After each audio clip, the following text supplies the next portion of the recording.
Yo, Andy, I really had a good time, man, talking about that Tyson shit, because you know how much I'm a fan of his. He's your dude. Yeah, but what surprised me, though, is they didn't even incorporate into the documentary on that second part. Remember that rage he went on at the Lennox Lewis conference when they... Oh, wait, he lost his mind? When he lost his fucking mind. But it was like some reporter, I think, yelled out something. Didn't he yell out something? Yeah, he set him off. I wonder, what did he say?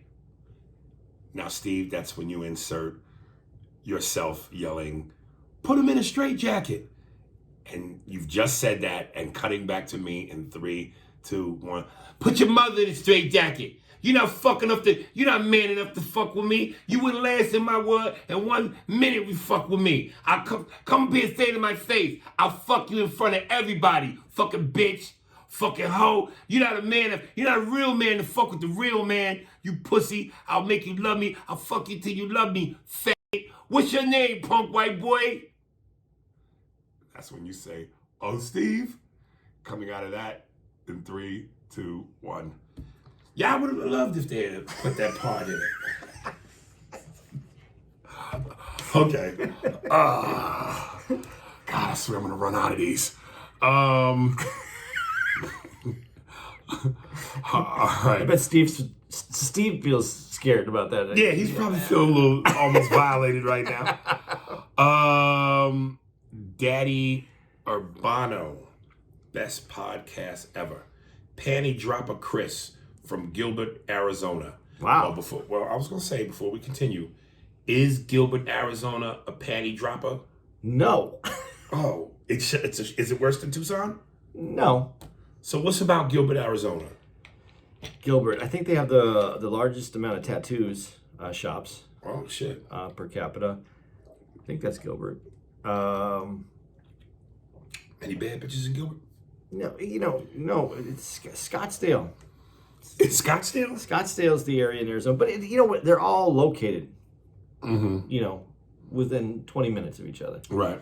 So everybody gets credit in Phoenix area for being the women in Arizona, especially. But the way you talk about Tucson, that's garbage. No, Tucson has the U of A. Tucson has good-looking women too. I mean, there's a lot of good-looking women in Arizona. Okay. I talk about Tucson being garbage because it's a garbage city. There's nothing to do there. They don't want business there. They don't. There's no freeway. I mean, not that you have to have a freeway, but it's the main speed limit in Tucson is 35 miles an hour. I don't have time to drive 35 miles an hour, especially on a Harley. Get me out of the fucking way. So I have my own issues with Tucson. So it's not. And listen, to the people who know me, or the people who know me from Tucson, Tucson's a nice little city, but it's just not a great place to grow, to spread your wings. Spread my wings and fly away to a place that I love for, and my heart will beat. You know who that is? Who's that? Troop, nigga. It is? Troop. Remember Troop? Yeah. Yeah, DJ, nigga. You the Grand Theft Auto man. I should have known that. You should have known that. No. All right. What up, Uncle Aries and Papa Andy? I like that. That's some Biggie shit. What up, Uncle Aries and Papa Andy? Love the podcast. Big time listener since day one. First time writing in. Welcome, Virgin. Yo, Aries. This spells my name. Aeries. Woof. $10, a lot of visual. Episode 263. Intro had me crying.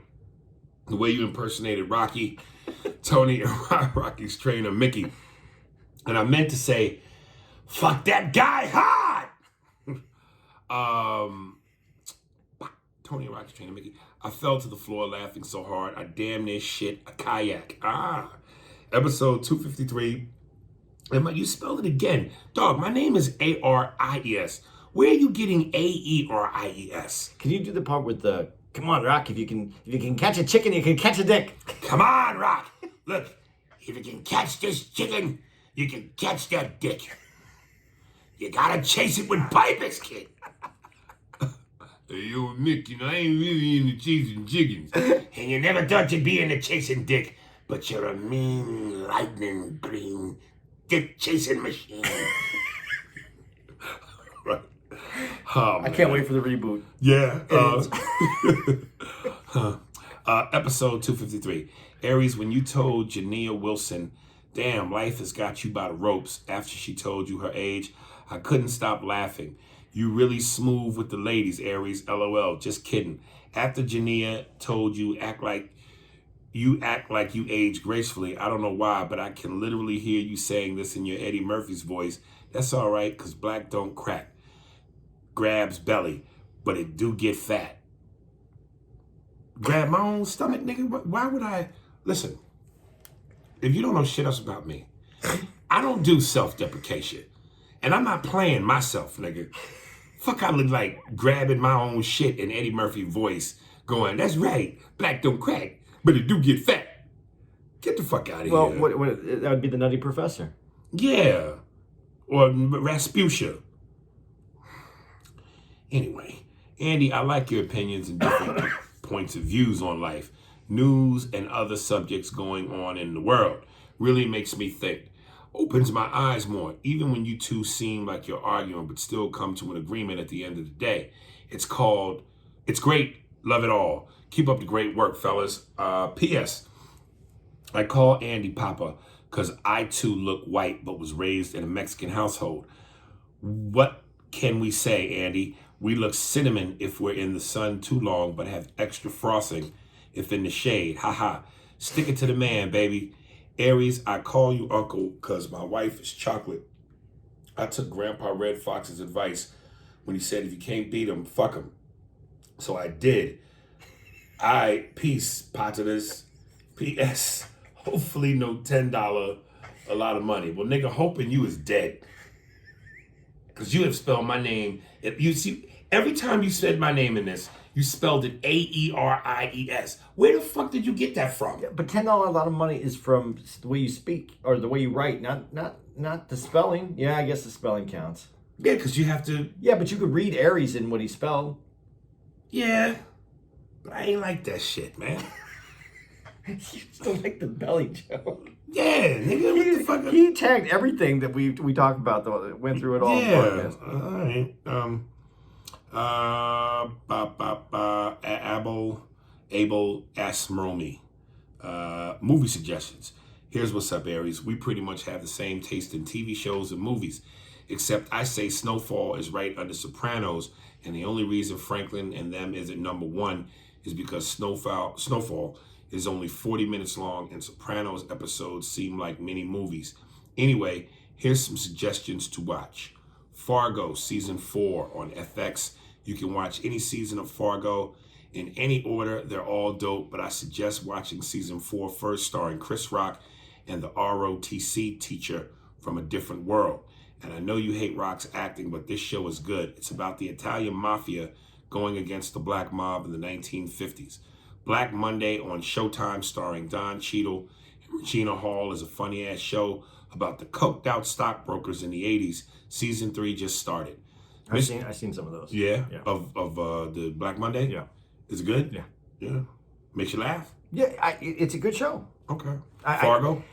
I have, you know what? I have not seen one of those Fargos, and I heard, though, that Chris Rock is awesome in it. Like, really? Yeah, get over everything that you've seen Chris Rock do, that he's awesome in that. All right. Mr. In Between on FX. I've not seen that. Is an American show, but is set in Australia.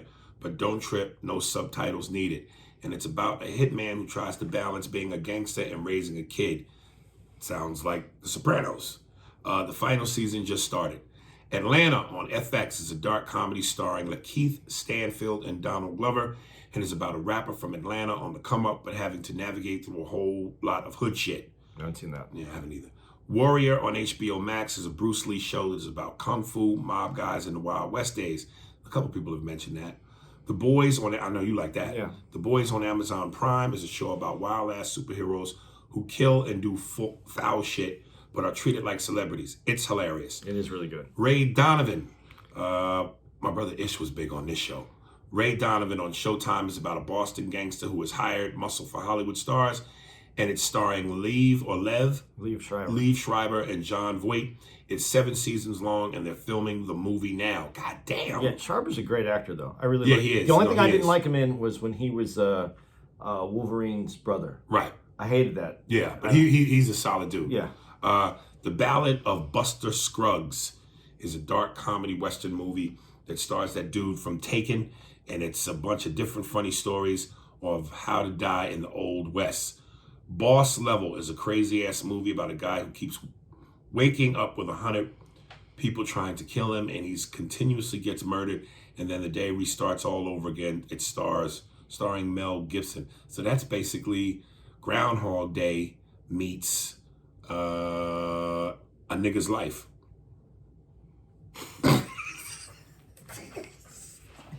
You got it? Did you get it? Yeah.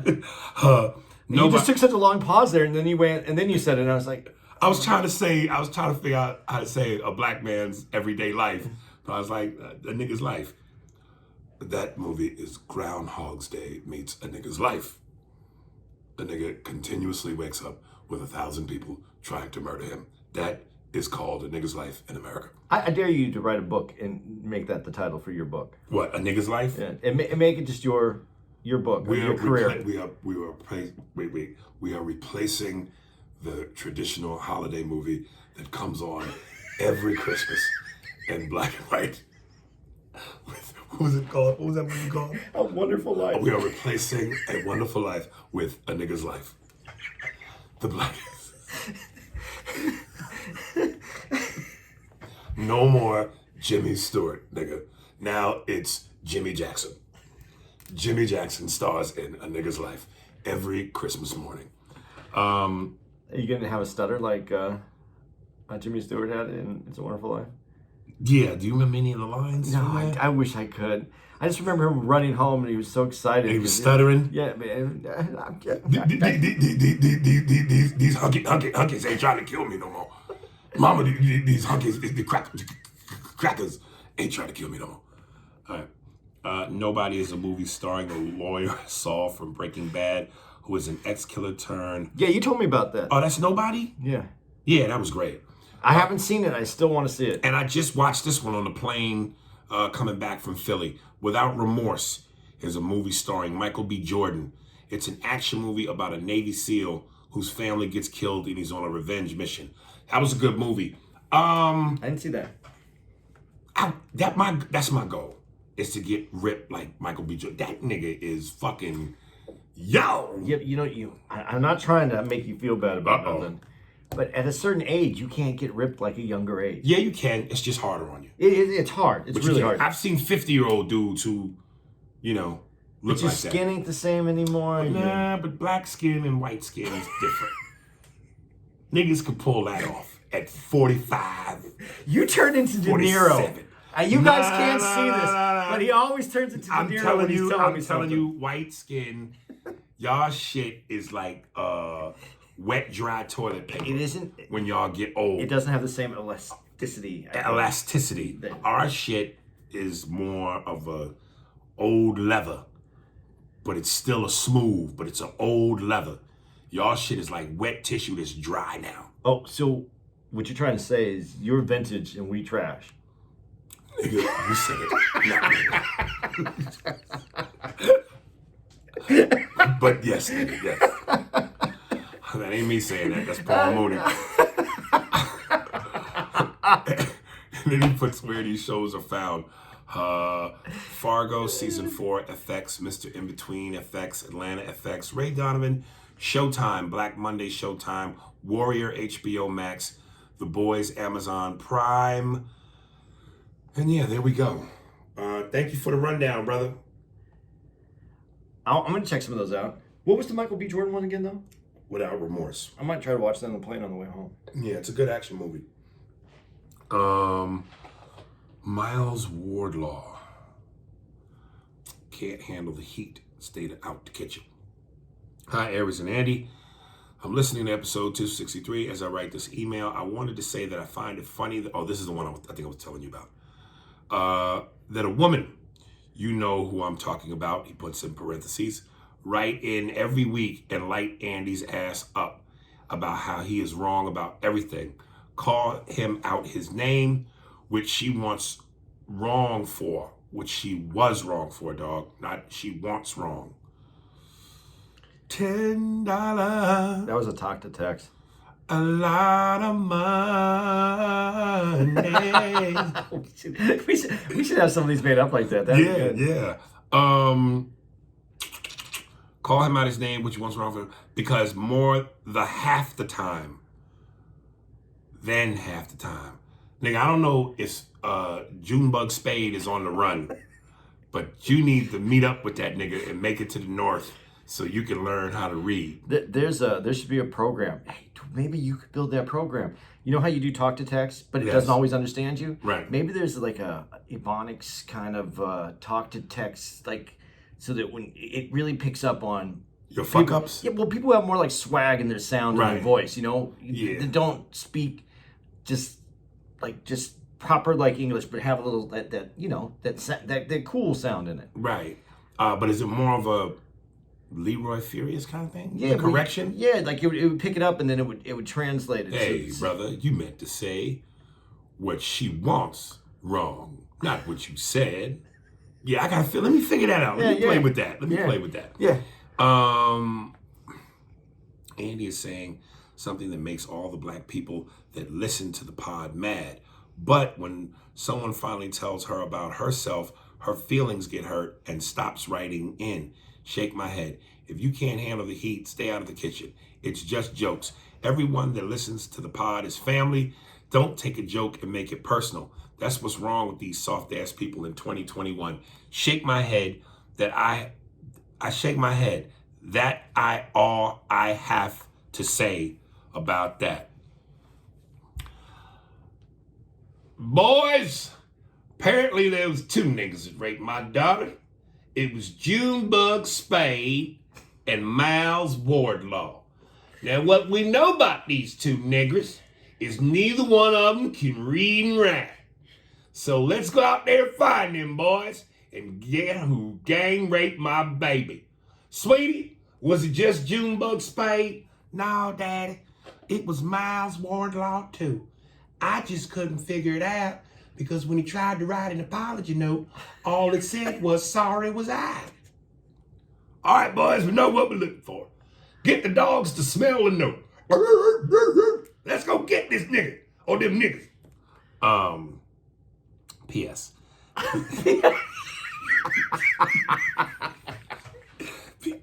P.S. The timing on that was fucking unbelievable. Right? Please watch Them on Amazon Prime. I know you don't like Jordan Peele work like that because of what happened on DJ Vlad, but nigga, that show on a scale of 1 to 10, it's a 11. No BS. Please watch that show ASAP. I didn't check this, so I would get a $10 a lot of money. And I like to listen to Aries struggle to read my chicken scratch emails. Please. So you did this on purpose, nigga? Oh my God. You like danger. You like one of them slaves that run just far enough from the house that you can't be seen, but you're not so far that you can't be detected. You want to get in trouble. Oh, okay. You like pain. You one of them niggas. Yeah, and I told you about this on the last podcast. You talking about Farrah. Can I defend Farrah real quick though? Oh shit. Go ahead. I don't think it was that I checked her, which I did, and you did. I needed to because, but I did it I thought I did it respectfully. I wasn't mean. Right. Maybe a little bit mean on some parts, but I mean, but for the most part, I thought it was. I don't think you were ever mean given what was given to you. Right. Okay. It was the response was. It's not in your nature to be mean. Okay.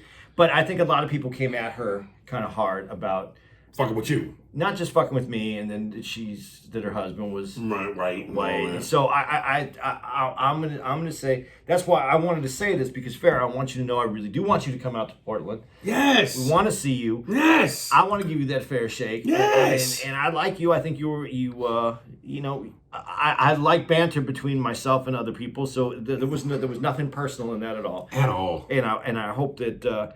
You hear this and you show up when we're out there this end of the month. Please. I never. I'm assuming because I can't remember. Did Shomar ever say where she was from? L.A. Right? I think so. Yeah. man, why she ain't come out to Irvine? Siobhan, where you from, sweetie? Where you live? It's not like just because you're in LA, Irvine's close. You know That's this. true. That's true. What did it take you to get here on Friday or Thursday? If you don't leave at the right time, it'll take you 3 hours. See, that's ridiculous. On what's supposed to be an hour drive. But that's that California traffic, man. That's why I don't live here, dude. I don't care. Gregory Johnson. It takes time. Hey, I told you guys I'd come see you when things opened up again. So I caught your Friday night in Irvine. I was there with my new chick, one of my boys, and his wife, and you both killed it. Andy, those were some tasty chips. Sorry the crowd wasn't ready to eat yet. I think you had a bunch of good material, especially the joke about being tired. I'm a 41, so a little younger. I'm a 41, so a little younger than Aries, but I get it. Sometimes you really want to do something, but I'm tired. The whole time listening to the pod, I didn't realize that you were raising True and Max alone. My respect. My only critique for you is get more comfortable on stage and deliver the lines with a bit more confidence, and you're good to go. Aries, your crowd work that night was great. When you kept getting on the one chick for laughing out of sequence and asked her why, and she said it takes time, and the guy at the table over that yelled at you for babysitting your drink, then you incorporated both those things the whole rest of the time you were up. You did surprise me when one guy in front of me yelled out for you to do Shaq, and you did it. Didn't think you were. Then I was even more impressed, more surprised, more people didn't yell out more requests. My chick later said she doesn't usually enjoy comedy about mentally challenged and overweight people, but she could help but laugh. You meant to say couldn't help but laugh because your jokes were on point and of course funny. So thank you both for a fun night. I hadn't seen my boy for over a year, so it was a great way to reconnect with him. I wanted to stay after and hit you guys up, but it was late and I was tired. I still had almost 2 hours of driving to do. So good show, good pod. Keep it up, fellas. It's much appreciated. Oh, ran into a dude in the restroom, told him about the pod, so hopefully I got you a new listener. Damn, you pulled a Colch, nigga. Imagine that nigga peeing next to you. Hey, man, you like podcasts? You know, they don't have it. I would like to say this, though. I was running a bunch of new material Friday late, and the crowd didn't have a lot of energy. Let's say I wasn't a brag crowd at all. Just didn't have a lot of energy. And so if I wasn't delivering with the oomph, it's because it was a new joke. Most of the stuff in the middle of my set that night was all new. So I appreciate it. I'm working on some new stuff. So if it didn't come off that way, I'm sorry. But Aries still thinks I should deliver with more arrogant. I like to use the word arrogance in my comedy. I don't have arrogance in my comedy, and I should probably deliver some lines a little bit differently. But yeah, no, I just we did Robert Kelly's podcast when we were in New York, which I had done for the second time, but only this time Andy joined in and Rich Voss and Robert Kelly talked about comedy confidence. And there are certain comedians that when they're on stage, the audience can just read and tell that they have comedy confidence. And I'm not saying you don't, because style is styles, and your style is your style. But there are certainly things that you say off stage that you don't say on stage that I wish you would say on stage. And then I think that some of what people are alluding to are the ones that listen to the podcast may see what you do on stage that isn't necessarily reflected upon what you do here, or I wish it would be equally represented. back and forth, yeah. Yeah, you know what I'm saying? It's like I use two different parts of my brain, one for the podcast and one for on stage. And yeah, maybe I'm not complete yet. I'm still. What did you call me the other day? A giant ball of a giant a giant blob of clay. Yeah. So I'm still molding. Yeah, well, we're always still molding. I hope we are. I hope it. Honestly, I really do. I hope we're always trying to get better, and I am trying to get better. But this is I work with you. I'm not. This is no excuses. I'm going to be real. This is the truth, though. I work with you, and you are not from this era of political correctness. And I'm an older guy. I'm older than you. Which means you should be even more. I should be, but I'm also don't have a career, and I'm trying to get one. So I'm trying to give up on that nigga. I'm trying to give up on that. I'm trying to walk a balance I between know. those two. I would like a little career, you know. You got one now, nigga. Yeah, You ain't got no day job. That's a career. You're right. You are right. I'm looking a gift horse in the mouth. I am more fortunate than most in this industry. Come on, baby. Junebug Spade. Junebug Spade. Bruh. I'm dying at your response to my email name. You and Andy gotta know where the name comes from. You are both movie buffs. It's from a classic. I'm gonna get you, sucker. It's the name of Kevin Ivory Wayans' brother in the film who died and had all the gold jewelry on. Anyway, thanks for the response. I saw you a few years back at Gotham. You were hilarious, but halfway through the show, something I ate didn't agree with my stomach, and I ended up having a quarterback as toast. Moment in the bathroom. I just saw Donnell Rawlings this weekend at Caroline's. He was way funny, but there were a few dickheads in the crowd that wanted to shine. Let me ask you both a question.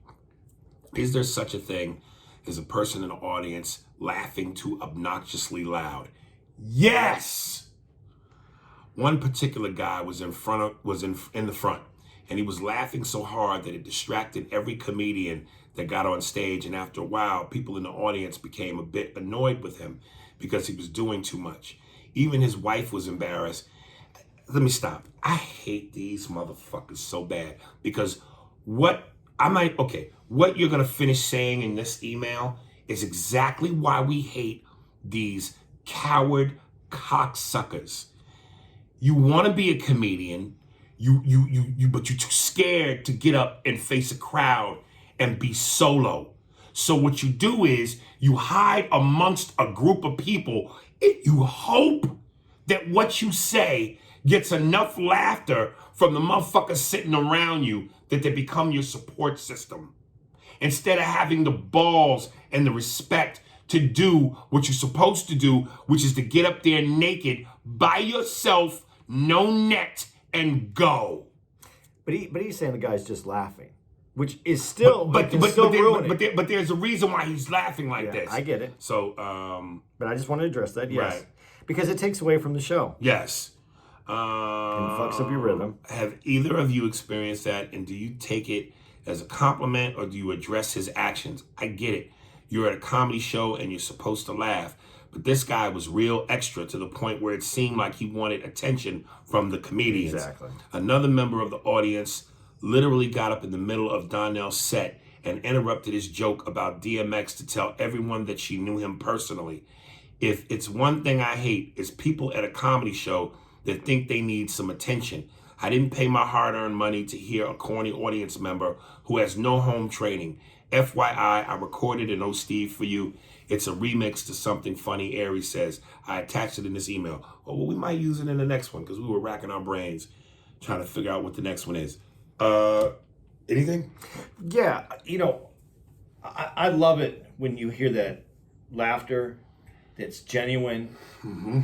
Usually it's a woman, sometimes it's a man, but usually it's a woman where you hear that extra little bit that it really got her and everybody else is done laughing and you still hear that in the back. Yes. There is nothing more complimentary to Yes. you on stage unless someone just actually peed themselves. Yes. I mean, and usually you can ride that for a couple of jokes.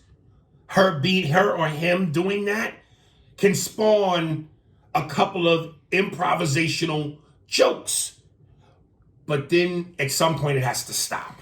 and usually if it's authentic, it does stop. It's Yes. only a few times that you might hear it Yes. throughout the whole set. It's when someone, like he said, extra. And they go, oh, because of that, he made a couple jokes off of me doing that. So now here's my whole skit. It's me doing this for the rest of the show. When it's just like, we don't need it. We don't want it. But because if you're a good comedian, you know how to make that moment works for you. But that moment shouldn't become the rest of the show. Yeah. And Danielle is just one of the funniest dudes. And I like him so much as a person. So I'm just telling you, you went to a great show. I'm sorry that got interrupted because I'm more curious to know, how did Donnell deal with it? Did he shut it down? What happened? Because he is a funny motherfucker. What happened? I'm sure he dealt with it. I'm sure he did. He's. I just there's certain people in this business that I really appreciate. He is one of those dudes. Oh, incidentally, while we're at the Improv, second show Saturday, these 4 white ladies, they looked like they were the retired. They were the older version of Sex in the City's Samantha, Charlotte, Miranda, and Carrie. It was a cross between the Sex in the City and the Golden Girls. Yes. And this one lady just was giving me the evil eye. And this is one thing about Irvine. This is a very waspy, it's a very loose liberal audience, but it could also be a very tight, sensitive, white waspy. It is individuals. It is, but there's also a lot of there's big pockets of certain minorities, Asians, yes, Middle Easterns. Yes. So the white people are very conscious about being inclusive and equally offended by everything that is said. Right. So again, I've always said the way to draw attention to yourself sometimes is the opposite of laughing too hard. It's not laughing at all. And when I got a bunch of motherfuckers dying and I see you and you're not, you stick out like a sore thumb, and that makes me want to address you. But again, there's something about when older white women look at you in a certain way and cut you a certain eye that I know what it is. And I will jokingly go, oh, she's like, oh, he's no Wayne Brady. He's no Flip Wilson. Because that's more your speed. Niggas, you want some niggas, but you want sweet, you want safe niggas. You want sweet and low niggas. You don't want raw sugar niggas. You want niggas that can, sweeten your coffee, but not fuck you up. And I could tell that's what it was with her. And then finally I called her out. And she was like, the room was real quiet. And she goes, you are so talented and you are so smart. But yet you're going in a direction and discussing things that you don't need to go. You're too smart for that. And I'm thinking, well, you dumb bitch. If I'm smart and I'm articulate and I'm all those things you say I am, what other way can you tackle such taboo subjects than to be smart and to be fearless and to be articulate? You know what I'm saying? That to me is the best way you can handle it, is with intelligence and wit. So how could you not appreciate that for what it is? Because the subject scares you? We're going through this right now. And I don't want to get political on what you just said, but this is it, because she's the perfect example of, I don't want to get political, but we're going to do this real quick, of white America trying to put on the shelf its past and not deal with it. Because she said, oh, you could go in a different direction. There's other directions that you could be taking your set in. Because she didn't want to hear the truth of what the jokes represent. Just like right now in school, they're trying to put on the shelf of our past history, and they don't want to teach slavery in school. They don't want people to know where we really came from. There's and I think this has a lot more to do with the older, in power, white structure. And I said older because I think the younger people, younger than my group, more in your age group and younger, are willing to take that on. Yes. This group wants to shut that shit down. They want to die and not have to feel bad about any of this at all. Right. They've been on Earth. They worked hard. They did what their time was. They lived their life that way. And they don't want to have to make up for any of this shit. They just want to get in their box and go to sleep. She just wants old Morgan Freeman to drive Miss Daisy. Easy. That's it. Aren't we good? Yes. In this, you're my best friend. There we go. Oh, Miss Daisy. I got you. And that's who she was. Right. Like, we know that because it was really funny. Dude, you attacked that table perfectly. Because if you attack it wrong, you lose the audience, especially this audience. Yes. And you did not. Well, remember, what she said that was so shocking was she'd never been to a comedy show. And I said, well, damn, bitch. It's like, this your first time? You done walked into an alley in Harlem. You picked the wrong room. Wow. And I was like, what a way. And I also said, what a way to lose your virginity. This is your first comedy show, and you meet the biggest, thickest, blackest dick on the planet. She wasn't ready for this. No, she wasn't. And I love when the other one just yelled out and goes, we're flight attendants. Right, yeah. I said, I hope I never meet that bitch on my flight. Oh my God. They all look like they were from Texas too. They all had that hair. I thought one of them was white and she was an Asian girl. Oh, she was? Yeah, older Asian woman. I really didn't look. They were on the opposite side where I was at. I just happened to hear you going off on them. So I came out because I couldn't see it on the video in the green room. Right. So I came out to see who they were and what was going on. So right. It was very enjoyable though. Yeah. It was one of those moments, man. Those are the comedy nuggets that every now and then happen. And look, every now and then, you'll be on stage and you'll have an impromptu moment where I know that ain't scripted, but based on how you handled it and how it played itself, it was a comedy nugget, nigga. Yeah, and those moments are great. And that going back to what you said, the guy laughing, there's no nuggets in someone laughing. Right. And the first time it can be funny on its own. Right. And then you can even call it out and make it funny. But after that continues, it would be like that. It's a distraction. It would be just like if that lady sat there and that was the rest of the show. That wouldn't be any good for the show either. No, it wouldn't. It wouldn't. To answer that question, yes, it's happened, and there's ways to deal with it. And I'm sure Danielle dealt with it appropriately. But yes, and this is what I like that he said though. It isn't just fucking up our timing and our time on stage with you. It's fucking up your show. Yeah, it's fucking up other people's good times. And no one, and again, we are the only art form that people feel the need to yell out. You don't go to a play Les Miserables and start yelling out how you know someone who... Miss Saigon. I know Miss Saigon. Right. That nigga, that bitch is from Okinawa, but live in Brooklyn. Yeah, like, give me a fucking break. It doesn't happen anywhere else. JU 510, 10 Incorporated. That gay Rocky.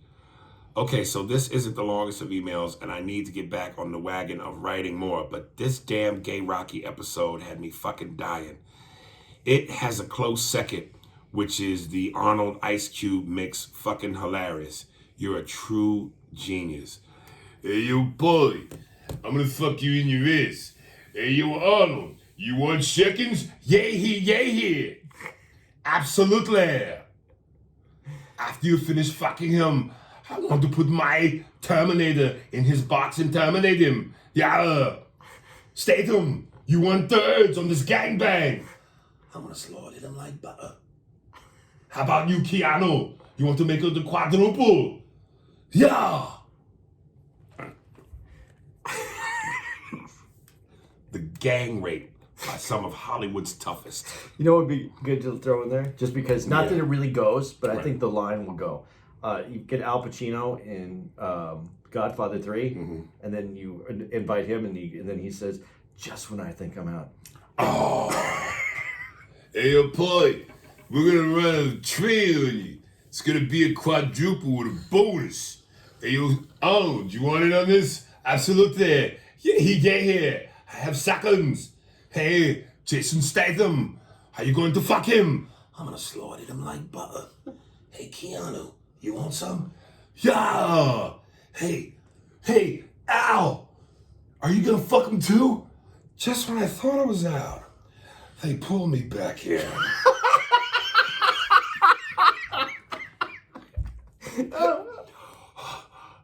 Hey, I'm coming. I'm coming.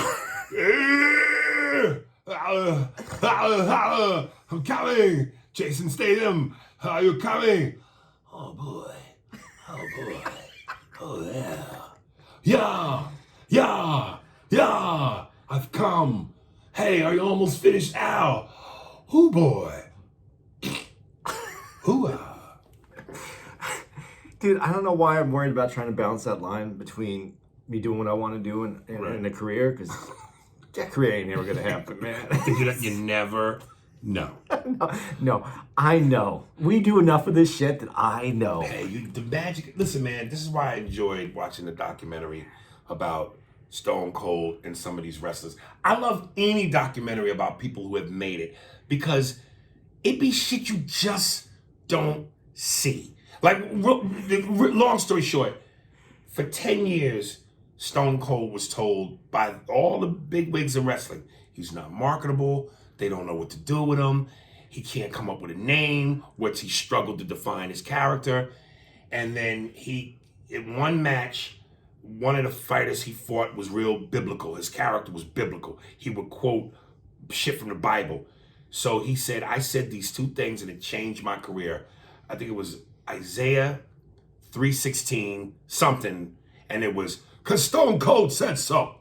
When he said those two things, it was over. You just don't know where it's going to come from. And too many times, people try to put lightning in a bottle. They try to create the moment, and it fails and fails and fails. And then one day, an accident that they didn't even intend to happen happens, and that's what does it. That's what billionaires say. Preparation meets opportunity.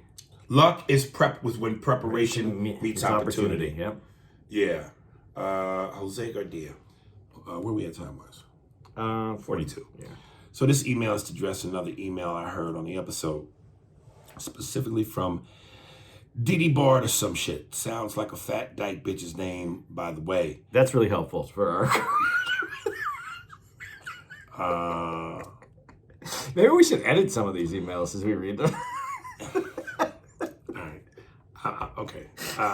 We had nothing to do with that. Didi, I love you, baby, and I'm still with you no matter what.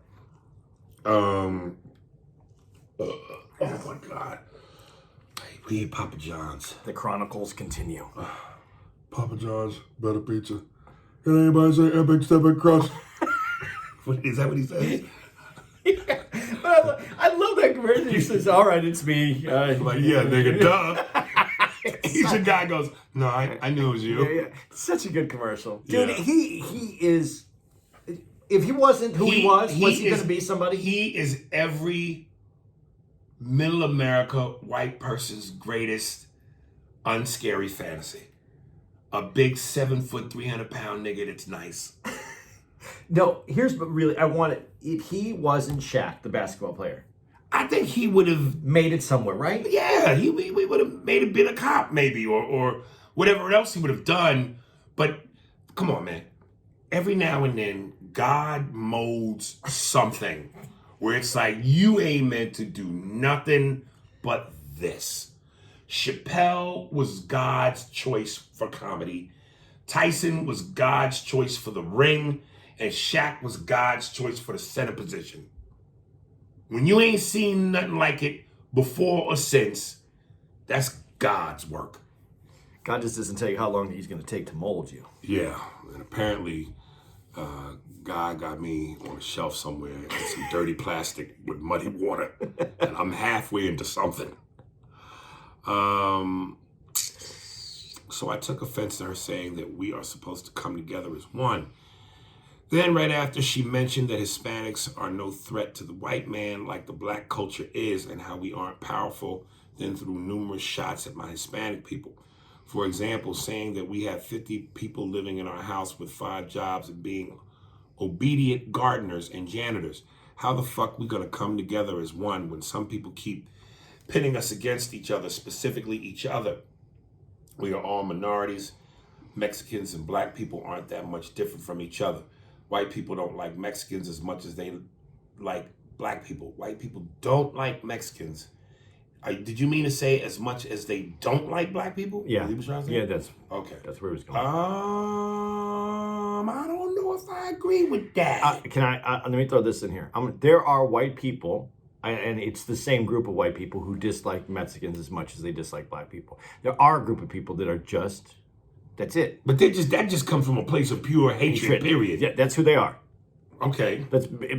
So beyond. But percentage-wise, I wouldn't agree that Mexicans are as disliked as much. You know, honestly, oh my God, I could never hate you, Jorge. Who else would pick my strawberries and cut my grass? Duh. But I think when you're the minority in any situation, it's the large population of minority if you're a big minority in a certain area, people tend, let me rephrase that, white people tend to have a problem with that larger group that they're running into, that they're having issues with, because they are a different culture.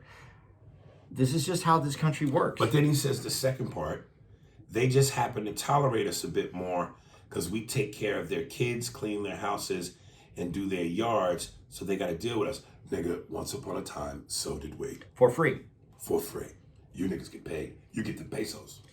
Nigga, we took care of them white children. That big fat black mammy fed that little white baby, that big fat black mammy titty, and we cleaned the goddamn house. I can't even laugh at it. Like, I want to laugh because it's funny, but it's not funny at the same time. That is such the Paul Mooney rhythm. That big fat black baby. It was on point. And that white baby mouth feeding that little white motherfucker. No. Doing folding them clothes, making them biscuits, stirring that goddamn lemonade.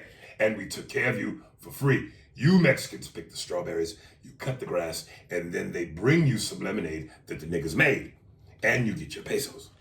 If I don't look at you, yes, when you do it, I see Paul. That's why I'm laughing. I mean, it's on point. You're saying the things that he would say. You're hitting it, and I don't want to laugh though because, right. But it's so fucking funny. You hit it perfectly. Plus, white people love tacos, so they happen to tolerate just a bit more. I don't know if you try to be funny there, but that's a little funny. Tacos is one of them foods that is just universally loved. Tacos are like cookies. Who doesn't like cookies? It's like pasta, man. It's like pizza. No, but everybody don't eat pasta. Or pizza, or hamburgers. Pizza or hamburger. No, because niggas be vegan, eat the vegan burgers or the impossible meat, the homosexual sandwiches. But I'm telling you. They're doing these vegan tacos now, too. Yeah, but tacos is so universally loved. So stop it with the shade. Go Suns, by the way.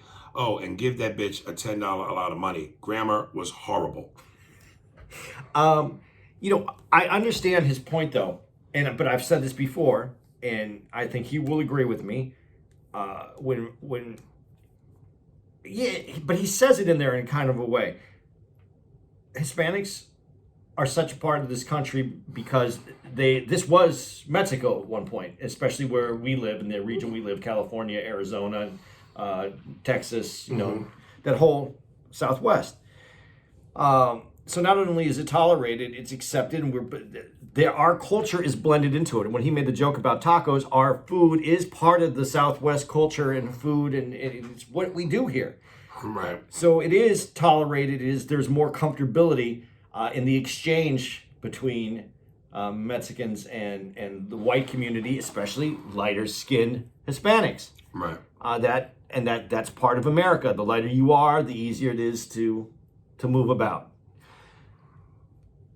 But to the point where I think that he's missing is when you say you want to all come together. I understand his point too, that he says about having 10 jobs, 50 people living in it. But that same joke is made by the same black people. Also make that joke about Jamaicans, who are also Jamaicans have 10 jobs. That was a famous thing. I've never heard that. That was a famous thing on In Living Color. Really? Yeah. It's true. We have 10 jobs. We got to feed the whole family. Especially when you come down Jamaica. We got 50 niggas hiding in the brush. And when the cars drive by, unlike the Mexicans who wait out front, in front of the Home Depot, we just hide in the brush where you can't see us. But when we hear the Indians drive by, we shoot out the bush like animals looking for food on the road. Come hire us. Come to Jamaica. Come to Jamaica. Or Jamaica will come to you. Come to Jamaica. Or Jamaica will come for you. That sounds like a threat, nigga. If you don't hire us, we're going to be hired, whether you like it or not. Come to Jamaica. Or Jamaica will come for you. All right. But in that same thing, when there's a problem, when there's a social injustice, you don't see Mexicans storm the street the same way. But this is something I haven't said though either. When there's problems in the Hispanic community with the law either, or with the social justice, Hispanics don't storm the street the same way as Black America does. Period. But I said that though, remember? Yeah, but I mean, not even for themselves. So that's what I said. If the numbers were as equally bad for y'all, wouldn't you think to fight for your... They just don't.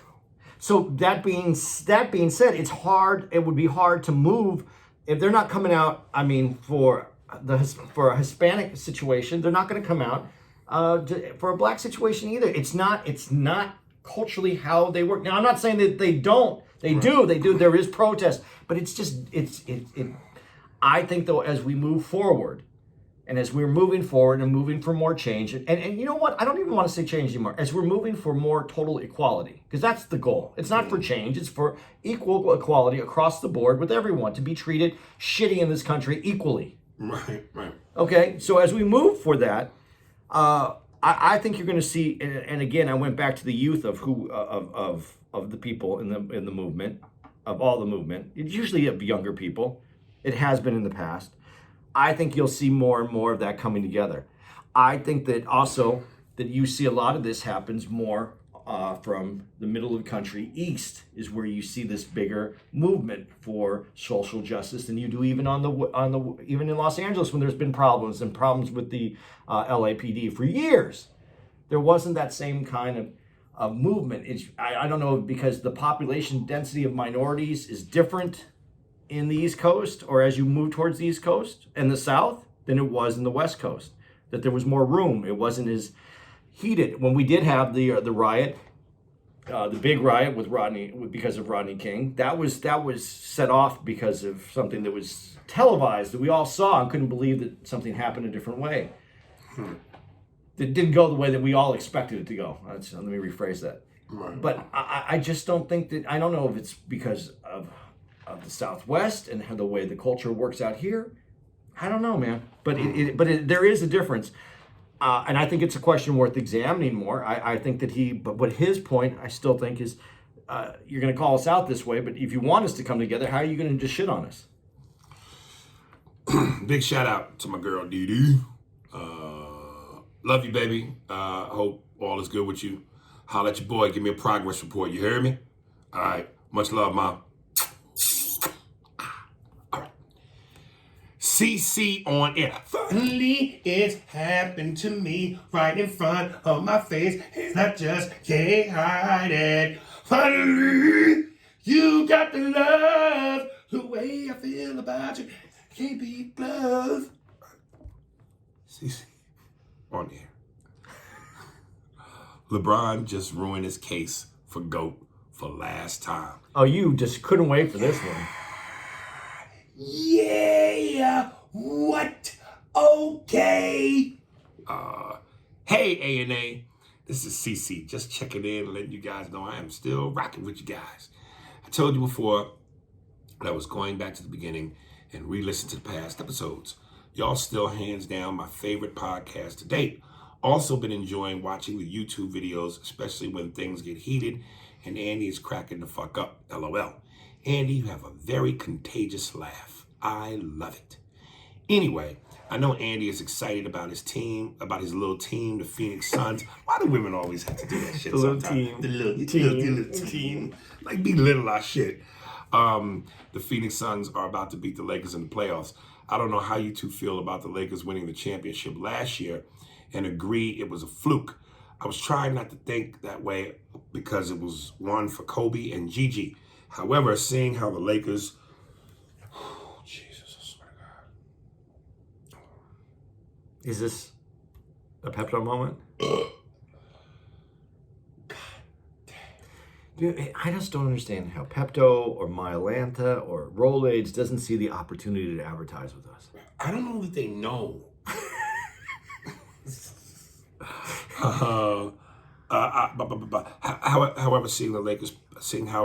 However, seeing how the Lakers played in this series and LeBron walked off and gave 5 with 5 minutes left was disappointing. I know it's something that MJ would never do.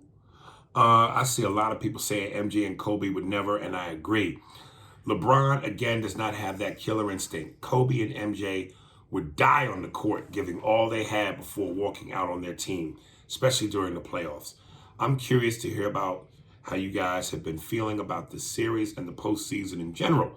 And yes, I'm a female, but I love basketball. And no, I don't talk like a man, Aries, LOL. Yeah, you got a very pretty picture. Every time you send these emails, you send that picture of yourself. Girl. If you was a slave, you would definitely be in the house. They would not have you in the field because you super red bone, and you would be giving the master some comfort at night. And if you was my woman, I would be pissed in my shack, pounding the wood, because I know I couldn't do nothing since the master was pounding the wood. Steve, can you make a sound of me just shutting the door and walking down some stairs and out of the room? Please, yeah, that's hilarious. Steve coming out of that in 3, 2, 1. Welcome back, Andy. Hi, how you doing? Anyways, keep doing a great job on the podcast and the YouTube channel. Hope to see y'all pull up in Detroit soon. You know, CC, and I'm going to tell you, somebody else made this assessment, and I agree wholeheartedly. Look, everybody thinks that when I say what I say about LeBron, I'm not saying he's not great. I never said that. And I have always said he is the greatest player of this generation, of this time. But if in the overall, the list is simple. Michael 1, Kobe 2, LeBron 3. And yes, you're right. Michael would never storm off the court like that. Neither would Kobe. And remember, even when Kobe tore his Achilles, he still limped back to the free throw line to shoot the 2 free throws. And again, bottom line for me, and I don't want to go off on a tangent. Here's what bothers me about LeBron and all the LeBron fans. Y'all keep saying that same bullshit. He's bigger, stronger, faster than Jordan. Bigger, stronger, faster. But bigger, stronger, faster with less heart is not as meaningful as not as fast, not as big, not as strong, but the heart the size of a fucking crater made by a meteor. And that's what Michael had. That's what Kobe had. And y'all keep thinking bigger, stronger, faster. You put so much emphasis on that, as though heart doesn't mean almost everything. And Mike had heart. And as far as that bigger, stronger, faster myth, he wasn't that far off. And at the end of the day, the nigga's still 6-0. LeBron now is what? Just 3-10, 4-10? I don't even know what he is. I think it was 3-9, and then when he won the championship with the Lakers, that made him 4-9. But now this L, 4-10, or maybe it was finals. Either way, I don't give a fuck. I still go to my analogy, which I always go to. Would I rather have an average sized dick that works all the time, 6-0, or a huge offensive cock that works some of the times, 4-10 or 3-9? What do you think I'm going for? LeBron's a great player, but when it comes down to it, something is missing in that nigga's gumbo recipe. See, I agree with you on Jordan. I don't agree with you that anything's missing. It's a different game that he plays. He's more assist orientated. He's more about the team but Jordan was the same, but in a different way. But LeBron's playing at a different time. The players that LeBron has played with, and this is what I hate when people say that Jordan never played against all-stars. I do understand that the athleticism right now is overall is higher than it used to be. That doesn't mean that there wasn't unbelievable athletes playing when Jordan played also, and that he didn't play against them. And for all that bullshit, they played more physical, more scrappy, exactly, more tough. But now the athleticism is so high. Now LeBron can be more of a distributor because there's more people who have the ability to finish than there used to be before, where they were more role player-esque on the team when Jordan played. I mean, as much as I like Kerr, I don't think Kerr has the same career today that he had back then. In the same position, role player off the bench? Role player off the bench, but he might not be even getting off the bench because there's so many more athletic star kind of quality players. Yeah, but you still need those guys you can kick out to and hit that open shot. I'm not denying that, but I'm just saying the game has evolved and changed in a different way. And I think LeBron works for that. But I'm saying, what my point is, if you took prime Jordan and prime LeBron and mentality versus mentality, faster, stronger. I don't care. Jordan's winning. Yeah. That's the bottom. And my point to that is, and he's the guy who's not as big and strong and fast. And he didn't have to be because he knew he was going to beat you anyway. Listen. Tyson wasn't the biggest boxer, the tallest guy. And duff niggas. Listen, man. Barkley said it. Many other people have said it, and I've said it. When LeBron, however that series ended with the Suns, and Jay Crowder did the salsa dance in front of LeBron, you didn't do that to Mike. You didn't open your mouth. You didn't talk shit. Barkley said nobody's scared of LeBron. You feared Jordan, and if you talk shit, if you mocked him, he made you pay. And we talked about it the other day, and you said it. Even if you didn't, he'd make it up in his mind. So he'd have a reason to destroy you. Yeah. That's the ingredient in LeBron's gumbo that's missing. He needs more cayenne pepper, nigga, in his gumbo. Or more habanero. Because no one is scared of this nigga's spice level. His spice level is not scary. I just don't. There is no argument in this. I'm really done. That's why I don't care about records or numbers. It's done. This conversation's over. Right.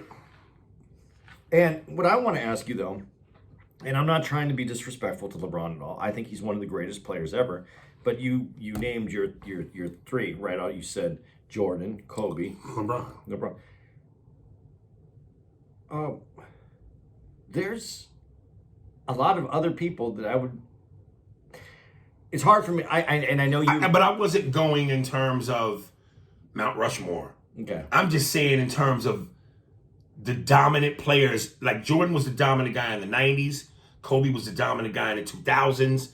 And then from then on, it's been LeBron. If you had to put those three in an order, MJ, Kobe, LeBron. What happened to Magic?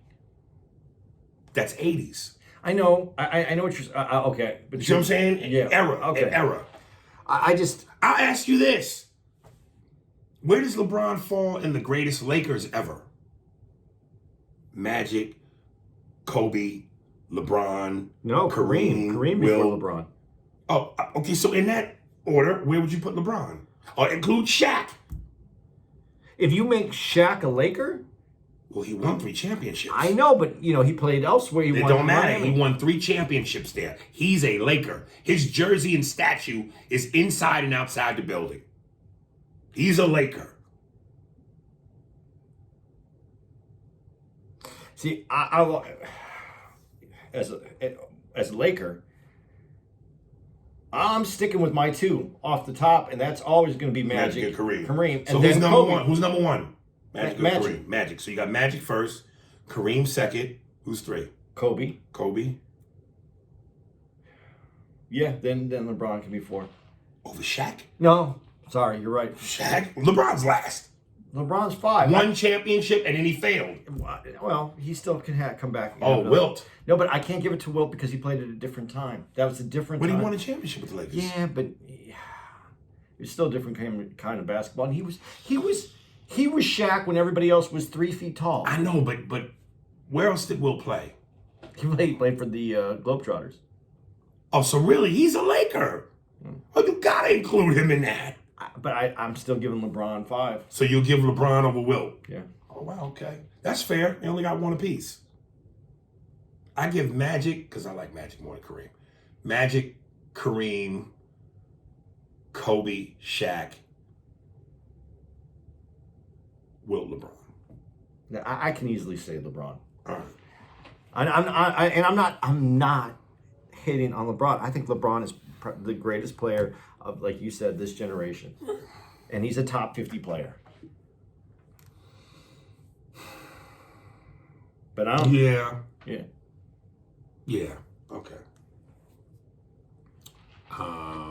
We could have done an episode on. Oh, when she said my little team. Listen, I'm supporting the Suns. I'm shouting the Suns out a little bit. I was wearing my Suns hat well before we got into the playoffs.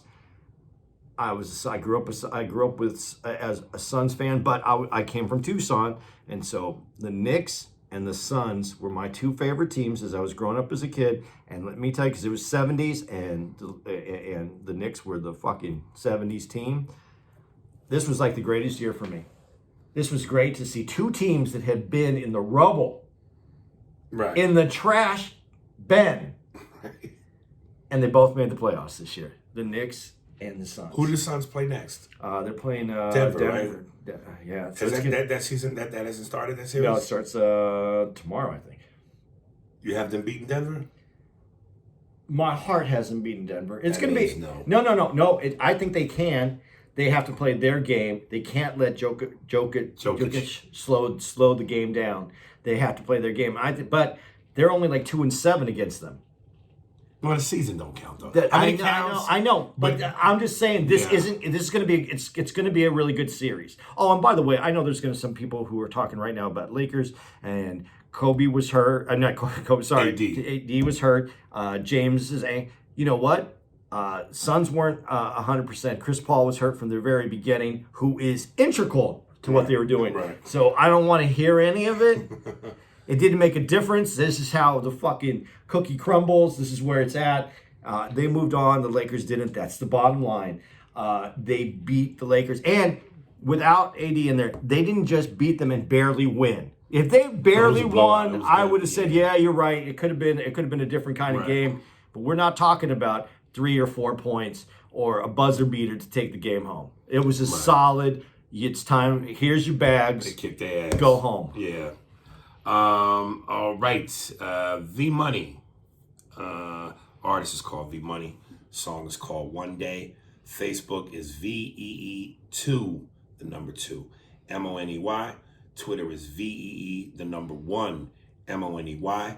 Instagram is VEEMONEY SWORLD. TikTok is VEE_MONEY 90. Song is called One Day. Enjoy. That's coming from the doctor at WKRP. In Cincinnati. And that's how I get pussy.